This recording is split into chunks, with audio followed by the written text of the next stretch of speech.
नमस्कार, quantum mechanics के इस 12th लेक्चर में आपका स्वागत है। पिछली क्लास में हमने देखा कि फेज़ वेलोसिटी क्या होती है। इस क्लास में हम देखेंगे कि ग्रुप वेलोसिटी क्या होती है। तो आगे बढ़ने से पहले एक बार ये देख लेते हैं कि फेज़ वेलोसिटी के बारे में हमने क्या पढ़ा। Phase velocity is basically a velocity with which a constant phase of a wave is travelling.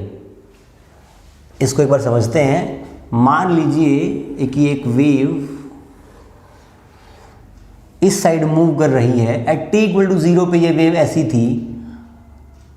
t equal to next time पर ये वेलोसिटी इस तरीके से हो जाएगी। उससे अगले टाइम पर ये वेलोसिटी कुछ इस तरीके से हो जाएगी। उससे अगले टाइम पर ये वेव कुछ यहाँ पहुँच जाएगी। तो आप यहाँ पर देखिए, हम यदि किसी कांस्टेंट फेज को पकड़ लें, फॉर इंस्टांस हमने 90 डिग्री के फेज को पकड़ लिया। 90 डिग्री का फेज ये है। नेक्स्ट टाइम पर ये फेज यहाँ पहुँच जाएगा। इस पोजीशन वाले पार्टिकल का फेज 90 होगा। उसके बाद यहाँ, उसके बाद यहाँ। तो जिस वेलोसिटी से ये 90 डिग्री का फेज मूव कर रहा है वही हमारी फेज वेलोसिटी कहलाती है। इसका फॉर्मूला हमने निकाला था Vp is equals to c square by v which is greater than c velocity of light which is not practically possible. तो हमने फेज वेलोसिटी का मतलब समझ लिया, उसका फॉर्मूला समझ लिया और ये देख लिया कि सी स्क्वेयर बाय वी हमेशा सी से बड़ा होगा, जो कि प्रैक्टिकली पॉसिबल नहीं है। तो अब ये देखते हैं कि हमारे एजम्पशंस में कहाँ प्रॉब्लम रह गई कि हमारी वेलोसिटी ऑफ लाइट से भी बढ़कर आ गई। हमने इसमें ये माना था कि एक पार्टिकल यदि मूविंग है v वेलोसिटी से, उसका मोमेंटम p है, तो इसके साथ जो वेव एसोसिएटेड है वो मोनोक्रोमेटिक है। मोनोक्रोमेटिक का मतलब है कि इसका सिंगल वेवलेंथ है। ऐसा मानने से जो मेरी वेलोसिटी निकल कर आई वो निकल कर आई C square by V which is greater than C and which is not practically possible. तो हम यहाँ पर अपने एजम्पशन में एक चेंज कर रहे हैं। वो ये है कि जो मूविंग पार्टिकल है उसके साथ जो एसोसिएटेड वेव है वो सिर्फ सिंगल वेवलेंथ से न बनकर बल्कि इनफाइनाइट नंबर ऑफ वेव से मिलकर बनी है, और उन वेव्स का वेवलेंथ और फ्रीक्वेंसी आपस में स्लाइटली वेरी कर रहे हैं। क्या मतलब हुआ इस बात का? ये जो पार्टिकल मूव कर रहा है इसके साथ जो वेव एसोसिएटेड है वो बहुत सारी वेव्स से मिलकर बनी है, इनफाइनाइट नंबर ऑफ वेव्स से मिलकर बनी है। और ये सारी वेव्स आपस में इनका वेवलेंथ λ1 ν1, इनकी वेवलेंथ और फ्रीक्वेंसी स्लाइटली वेरी कर रही है। इसका λ1 है तो इसका λ2 हो जाएगा, इसका ν1 λ3 ν3 इस तरीके से चलेगा।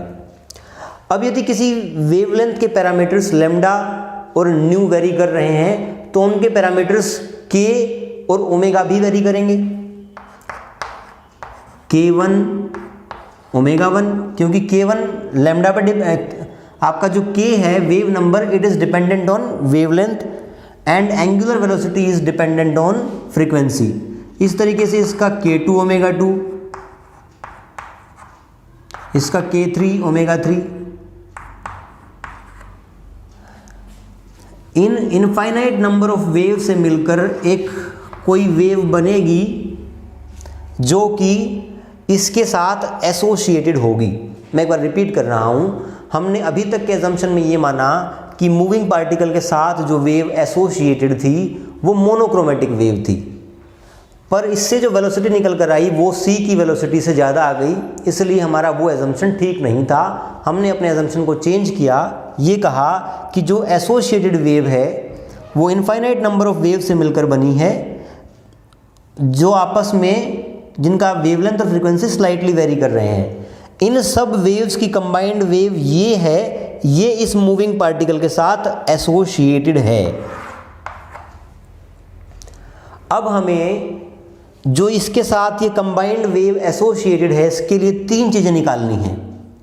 पहली क्या है, इसका मैथमेटिकल फॉर्म क्या है।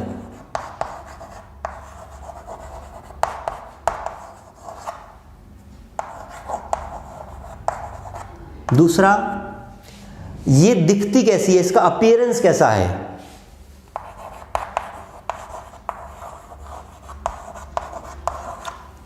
और तीसरा, इसकी वेलोसिटी कितनी है।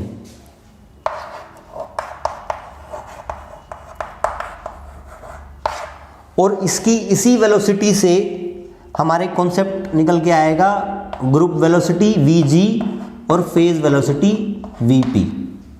तो कुल मिला के इस क्लास में हमें जो इनफाइनाइट नंबर ऑफ वेव से कंबाइन होके एक वेव बनी, उसका मैथमेटिकल फॉर्म क्या है वो निकालना है, वो दिखती कैसे है वो निकालना है, और वो चलती कैसे ये निकालना है। क्लियर है। और यहीं से जो हमारी ये पहेली है कि Vp वेलोसिटी ऑफ लाइट से ज़्यादा कैसे आई, ये भी सुलझेगी। लेकिन इस प्रेजेंट क्लास में हमें सिर्फ ग्रुप वेलोसिटी क्या होती है इस तक ही सीमित रहना है। इस पहेली को हम अगली क्लास में सुलझाएंगे। तो हमारा मेन एम बच गया है ग्रुप वेलोसिटी को समझने का।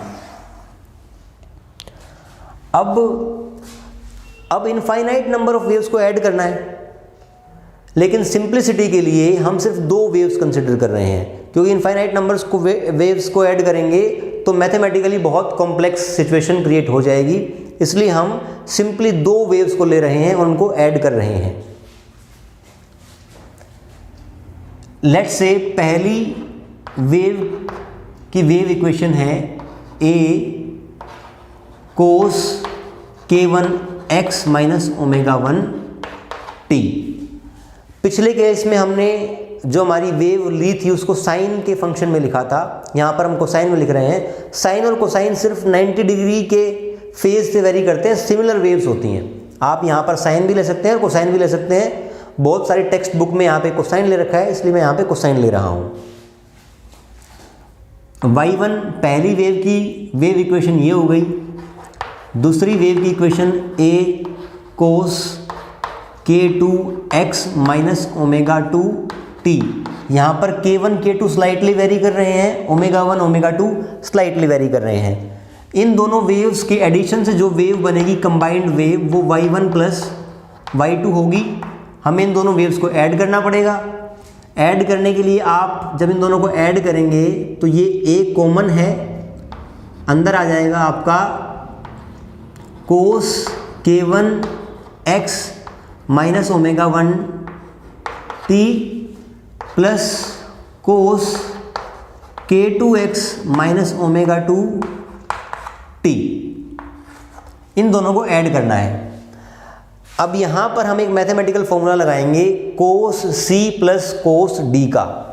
cos c plus cos d होता है cos c plus cos d equal to 2 cos c plus d by 2 cos c minus d by 2। यहाँ पर हमारा c क्या है, c है kx minus omega t, d क्या है k2x माइनस ओमेगा 2t। तो यहाँ पर ये फॉर्मूला लगाएंगे तो ये बन जाएगा y बिकम्स, इनको ऐड करते ही बाहर क्या आएगा 2, a ऑलरेडी है तो ये 2a हो जाएगा। 2a cos this plus this.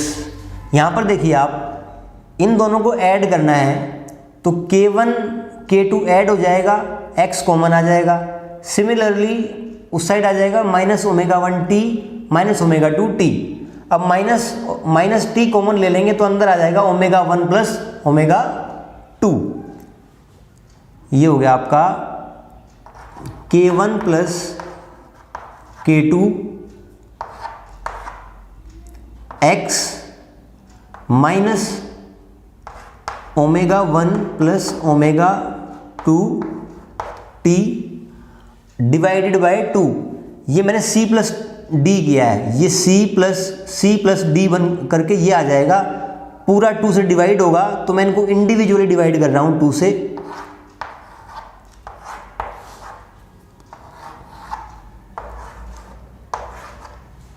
इसके साथ एक टर्म और आएगा cos c माइनस डी, जो इस लाइन में नहीं आ पाया, हम यहां पर लिख रहे हैं उसको मल्टीप्लाई करके, वो आ जाएगा cos। अब देखिए c माइनस डी, जब मैं c इसमें से ये घटाऊंगा तो ये आ जाएगा k1 माइनस k2 और कॉमन x आ जाएगा, k1 माइनस k2 कॉमन आ गया x। अब फिर उसके बाद मुझे क्या करना है, इसमें से ये घटेगा, माइनस साइन इसको प्लस कर देगा, नहीं इसमें से ये घटेगा तो माइनस साइन हम कॉमन ले रहे हैं, तो ये आ जाएगा ω1 माइनस ω2 t, और पूरे के नीचे 2 आएगा, मैं उसको इंडिविजुअली 2 ऐसे लिख रहा हूं। यह आपका नेट जो हमारी दो वेव्स को ऐड करके वेव इक्वेशन बनी वो निकल के आई है। यहां पर मैं कुछ k1 प्लस k2/2 को k बोल रहा हूं, ω1 प्लस ω2 को ओमेगा, और k1 माइनस k2 को डेल्टा k, और ω1 माइनस ω2 को ω2 को डेल्टा ओमेगा। अगर ये सारी चीज़ें यहाँ पुट करेंगे तो मेरी इक्वेशन बन जाएगी y equal to 2a cos kx minus omega t into cos delta k/2 x minus delta ω/2 t।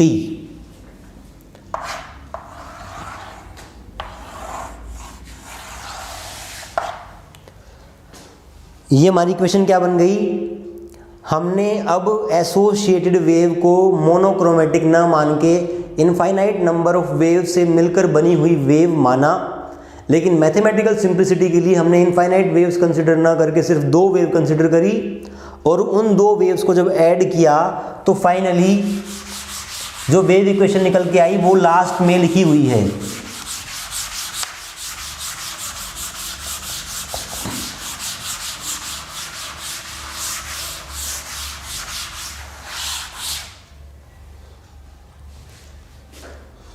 ये हमारा फर्स्ट पार्ट हो गया है। हमने क्या बोला था, जो वेव्स को ऐड करके नेट वेव निकली, हमें उसका मैथमेटिकल फॉर्म निकालना है, तो ये आपका मैथमेटिकल फॉर्म हो गया। अब हमें ये देखना है कि ये मैथमेटिकल जो फॉर्म है ये दिखता कैसा है। अब ध्यान से देखिए, इसमें आपका t भी है और x भी है। अब दोनों वेरिएबल्स रहेंगे तो उसको प्लॉट कर पाना मुश्किल है, इसलिए हम यहाँ पर at t equal to 0 time पे उस मूव करती हुई कंबाइंड वेव की एक फ़ोटो क्लिक कर लेते हैं, और जैसी वो वेव दिखेगी उसका फॉर्म देखने का प्रयास कर रहे हैं। कहने का मतलब हम t को 0 पुट कर रहे हैं। At t equal to 0 wave equation will become 2a cos kx and cos दूसरा क्या है आपका cos डेल्टा k/2x। ये हमारी ये वाली equation at time t equal to 0 पे बन जाएगी। एक बात आप और ध्यान रखिए, इसको आप y1 बोल दीजिए और इस वाले फैक्टर को आप y2 बोल दीजिए, इनका आगे यूज आएगा। तो एट t इक्वल टू 0 ये इक्वेशन ऐसी हो जाएगी। अब इसको हम प्लॉट करेंगे x y एक्सिस पर कि y कितना होगा, किस x पर कितना y होगा। उसके लिए आप एक चीज़ देखिए, अगर मान लीजिए मैंने K1 को मान लिया 5.4 और K2 को मान लिया 5.2, तो मेरा K बन जाएगा K is K1 plus K2/2, ये बन जाएगा 5.3। अब आप ध्यान से देखिए, अगर K1 K2 इतना है तो डेल्टा क्या था हमारा, K1 minus K2, K1 minus K2 हो जाएगा 0.2 और divide by 2 it will be equal to delta K/2 is 0.1। तो आप देखिए K और डेल्टा K की वैल्यूज़ बहुत ज़्यादा वेरी कर रही हैं। K is much much greater than delta K/2। इसका यहाँ पर क्या यूज़ आएगा, ये देखिए, ये जो दो वैल्यूज़ ली हैं मैंने, ये सिर्फ एजम्पशन है एक बार के लिए, क्योंकि हम इसको प्लॉट करना चाहते हैं। तो उसके लिए एक एजम्पशन माना है कि हमारा डेल्टा K/2 है वो बहुत छोटा रहेगा और K बहुत बड़ा रहेगा। ठीक है, अब इसकी अपीयरेंस को देखने के लिए हम क्या करेंगे, पहले सिर्फ इसको प्लॉट करेंगे, फिर इसको प्लॉट करेंगे, फिर इन दोनों के कॉम्बिनेशन से जो वेव बनेगी उसको प्लॉट करेंगे। तो सबसे पहले इसको प्लॉट करने से पहले एक बात और देखते हैं, वो ये है, यदि मैं आपसे कहूँ कि y equal to cos x का ग्राफ बनाओ, तो आप कुछ इस तरीके से बनाओगे। ये आपका क्या होगा, π/2, पाई, 3π/2 एंड 2π। अगर फिर मैं आपको कहूँ कि y equal to cos 2x का ग्राफ बनाओ, तो आपका ग्राफ क्या होगा, आप x की जगह π/4 पुट कीजिए, π/4 कहीं यहाँ होगा, π/4 पुट करेंगे, π/4 पुट करेंगे 2 मल्टीप्लाई होगा तो π/2 बन जाएगा। तो इसका मतलब x π/4 पर ये इक्वेशन वही वैल्यू देगी जितनी इसने एट π/2 पे दी थी। π/2 पे इसने 0 दी थी, तो ये मैक्सिमम से 0 हो जाएगा एट π/4 पे। π/2 पे कितना होगा ये, जब यहाँ मैं π/2 पुट करूँगा, 2 से 2 कैंसिल हो जाएगा, बच जाएगा पाई। तो कहने का मतलब है ये इक्वेशन π/2 पे पाई जितनी वैल्यू देगी, पाई कितना, पाई पे इसने कितनी दी थी, -1, तो ये यहाँ पर -1 हो जाएगी। सिमिलरली जब इसको एक्सटेंड करेंगे, आप देखिए यहाँ पर ये वापस 0 होगी और यहाँ फिर मैक्सिमम होगी। आप इसको प्लॉट करके देखिए, वैल्यूज़ मान के आपका सिमिलर प्लॉट आएगा। ये π/2 है और ये हमारा कितना है, पाई है। यहाँ पे हमें क्या देखने को मिला कि जितना टाइम पीरियड में इस पहले वाले वेव ने अपना पूरा एक साइकिल कंप्लीट किया था, ये उससे आधे में कंप्लीट कर रही है। इसको आगे एक्सटेंड करेंगे तो ये कुछ इस तरीके से आएगा यहाँ तक।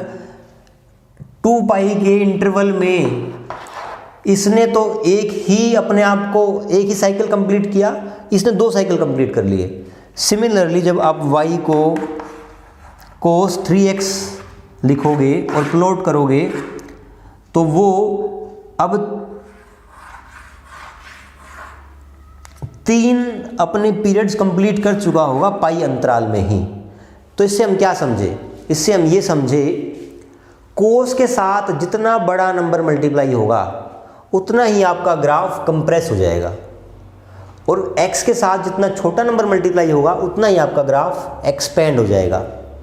तो आप एक बात ध्यान से इसको नोट कर लीजिए, अगर आपका y equal to cos kx है तो इसका टाइम पीरियड होता है 2π/k। अगर कोस x का टाइम पीरियड 2π है तो कोस kx का होता है 2π/k, उसका टाइम पीरियड छोटा हो जाता है। इसका मतलब वो कम टाइम में ही अपने आप को कंप्लीटली रिपीट करना शुरू कर देता है। क्लियर है? ये बिल्कुल बेसिक मैथमेटिक्स है जो आपको ऑलरेडी आना चाहिए। अगर नहीं आता तो इसको नोट डाउन कर लीजिए। मैंने क्यों बताया है, ये इसलिए बताया है क्योंकि यहाँ पे कोस kx है, यहाँ पे कोस डेल्टा k/2 x है। जब इन दोनों को प्लॉट करेंगे तो जो x के साथ मल्टीप्लाई हुआ नंबर है वो कितना बड़ा है, ये उसको बताएगा कि कितनी जल्दी जल्दी वो रिपीट होगा।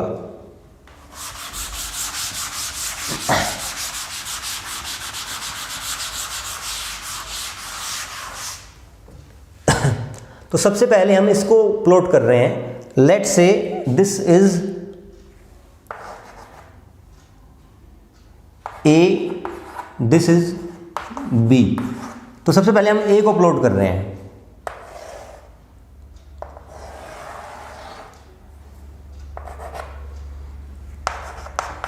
ए को प्लॉट कर रहे हैं। तो आप यहां देखिए, जो डेल्टा k बाई 2 था वो बहुत छोटा था और k डेल्टा k बाई 2 की तुलना में काफ़ी बड़ा था। तो जितना छोटा नंबर उतना ही वो ज़्यादा एक्सपेंडेड ग्राफ होगा। क्लियर है? तो हम इसका ग्राफ जब बनाएंगे तो ये कुछ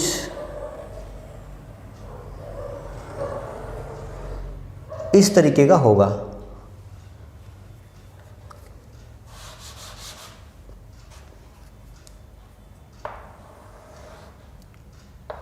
यहां तक वो अपना एक साइकिल कंप्लीट करेगा।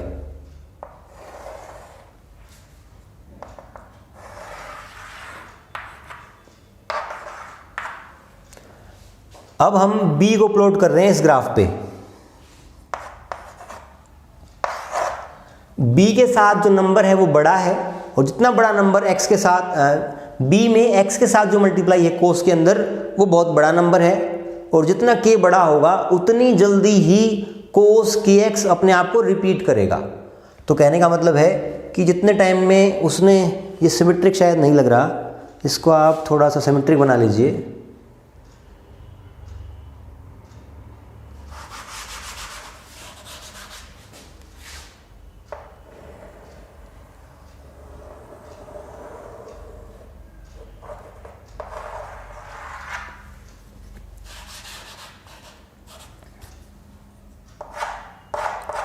सेकंड वाला ग्राफ अपने आप को जल्दी जल्दी रिपीट करेगा।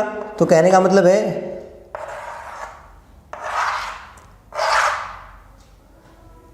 इतने टाइम में ही वो कई बार अपने साइकिल्स को कंप्लीट कर चुका होगा।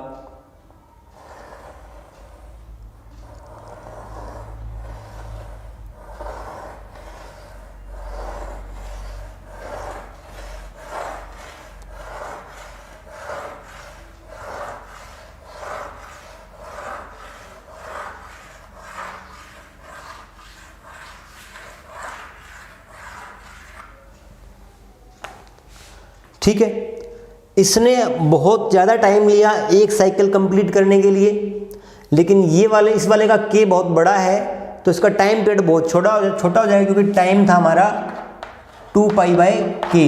जितना k बड़ा उतना टाइम पीरियड छोटा, इसका मतलब उतने कम टाइम पीरियड में वो एक साइकिल कंप्लीट कर लेगा। ये हमारा b का ग्राफ हो गया।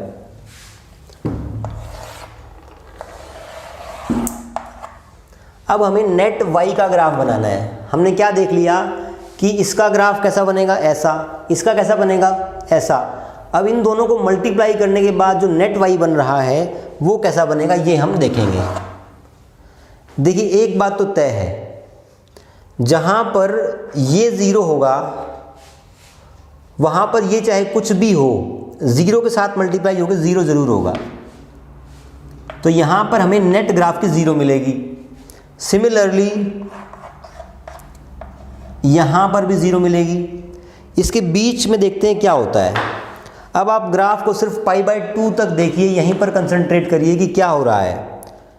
ये वाला ग्राफ पूरा पॉजिटिव रह रहा है, ये वाला ग्राफ पूरा पॉजिटिव भी है और नेगेटिव भी है, फ्लक्चुएट भी कर रहा है। अब जहाँ जहाँ पे इस टाइम इंटरवल में जहाँ जहाँ पे ये ग्राफ 0 हुआ वहाँ वहाँ पे ये 0 तो नहीं है पर 0 के साथ मल्टीप्लाई हो गया, इसको भी 0 होना पड़ेगा। तो जितनी बार ये 0 हुआ उतनी बार हमारा नेट ग्राफ 0 होगा ही होगा। तो आप जहाँ जहाँ पे 0 होगा वहाँ वहाँ पे मार्क लगा लीजिए। इन पॉइंट्स पर ये हमारा ग्राफ 0 होगा। अब आप ध्यान से देखिए, जब ये ग्राफ घटेगा, मान लीजिए इस पॉइंट की बात कर लें जहाँ पर ये पीक है, और उससे पहले इस पीक की बात कर लेते हैं। जहाँ पर ये पीक थी इसके साथ एक बड़ी वैल्यू मल्टीप्लाई हो रही थी, इस पीक के साथ एक छोटी वैल्यू मल्टीप्लाई हो रही है, तो वो उसको छोटा कर देगी। कहने का मतलब है ग्राफ आपका बार बार ज़ीरो होगा, ओसिलेट करेगा ग्राफ आपका, लेकिन उसकी पीक घटती जाएगी। कहने का मतलब क्या हुआ,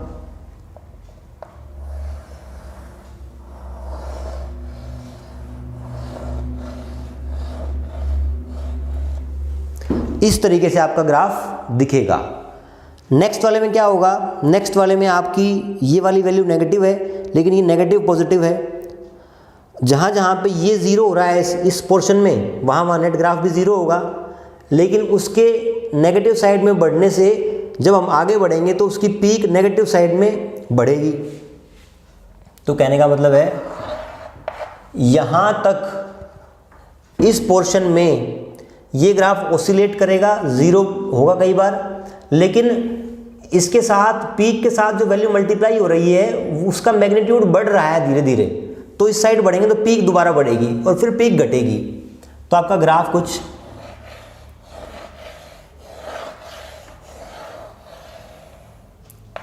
इस तरीके से फिर आपकी पीक दोबारा घटनी शुरू होगी। तो आपका ग्राफ ऐसा बनेगा। क्लियर है? इसके बाद जब आप आगे बढ़ोगे तो फिर से ऐसे ही होगा, सिमिलर ग्राफ रिपीट होगा। तो इस ग्राफ में यहाँ पे आपका एक एनवेलप बनेगा, ये एनवेलप का पीक यहाँ कहीं होगा, इसके बिल्कुल जहाँ इसका पीक है वहीं इस एनवेलप का भी पीक होगा।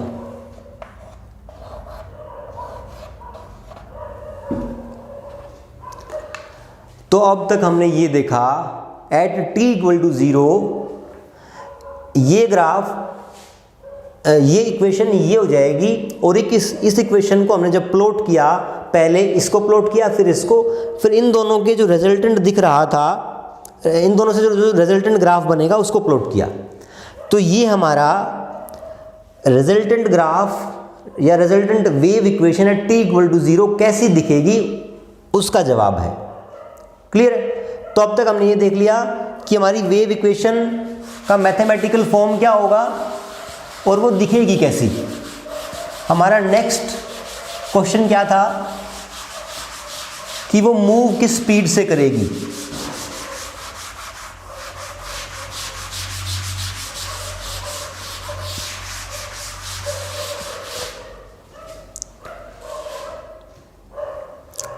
ये हमारी मेन इक्वेशन है जो हमने निकाली थी दो वेव्स को ऐड करके। अब हमें ये देखना है कि ये इक्वेशन की वेलोसिटी क्या होगी।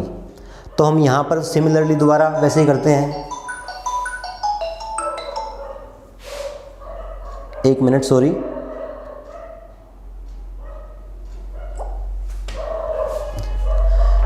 हम बात क्या कर रहे थे, हम ये कह रहे थे कि आपकी जो ये इक्वेशन आई है ये दो वेव इक्वेशंस को ऐड करके आई है। ये दिखती कैसी है, ऐसी, कहाँ पर, एट t इक्वल टू 0 पे। अब हमें निकालना है कि उसकी वेलोसिटी कितनी होगी।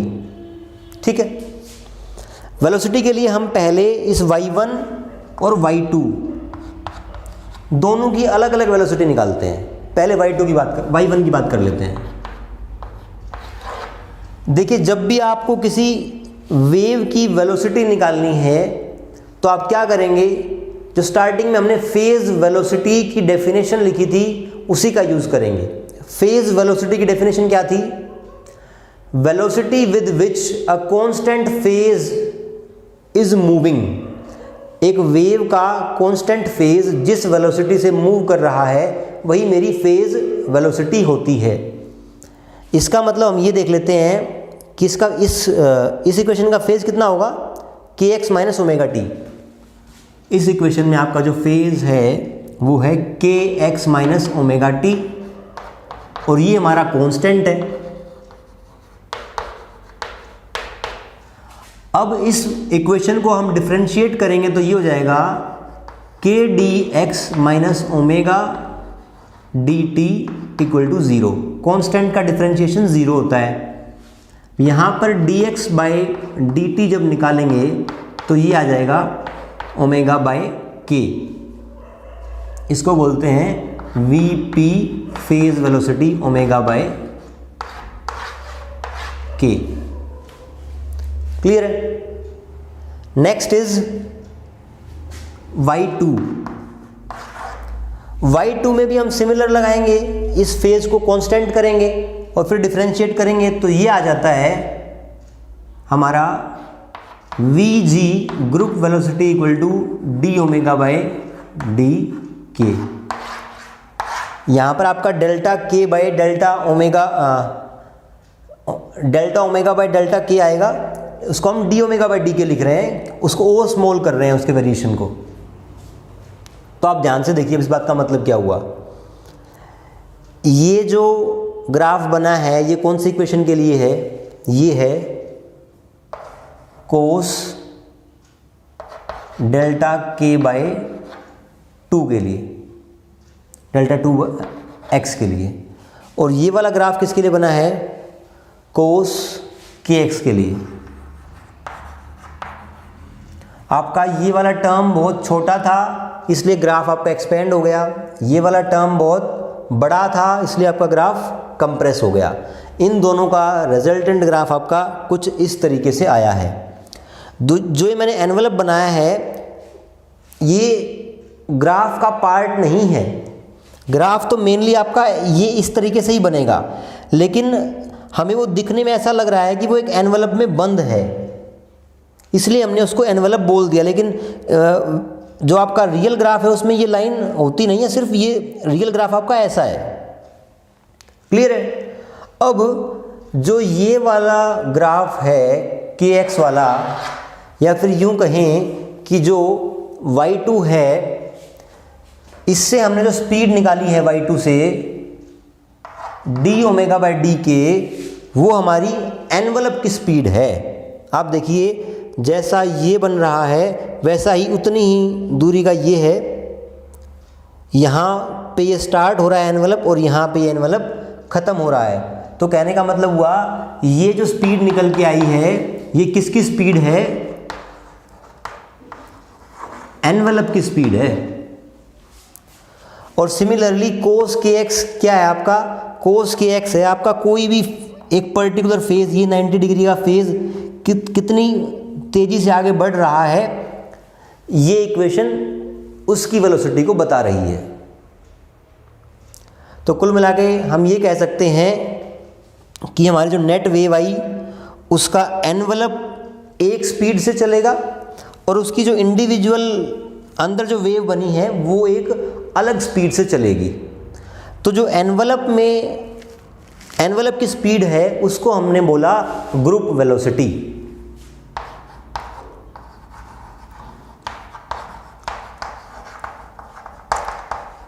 जो एक पर्टिकुलर फेज की वेलोसिटी है उसको हमने बोला फेज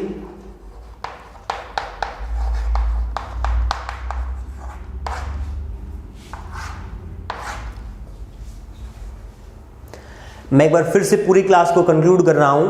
आज की क्लास में हमें पढ़ना था कि ग्रुप वेलोसिटी क्या होती है। तो ग्रुप वेलोसिटी जैसा कि आपको पता है वर्ड से ही समझ में आ रहा है कि ग्रुप ऑफ वेव्स को हम कंसिडर कर रहे हैं। इससे पहले वाले केस में हमने मोनोक्रोमेटिक वेव को कंसिडर किया था। आज हम infinite number of waves slightly varying in their wavelength and frequency, इन सब वेव्स का एक कंबाइंड वेव बनेगा। तो हमने उसको मैथमेटिकली सोल्व किया, वो कंबाइंड वेव ये आई। हमने सिंप्लिसिटी के लिए दो ही वेव कंसिडर करी है इनफाइनाइट की जगह। ये आई, ये वेव दिखती कैसी है? ऐसी। और इस वेव ये चलती कैसी है? इसका मतलब वेलोसिटी कितनी है इसकी? तो इसके एनवलप की वेलोसिटी अलग है जिसको हम ग्रुप वेलोसिटी बोलते हैं और उसका formula D omega by d के है।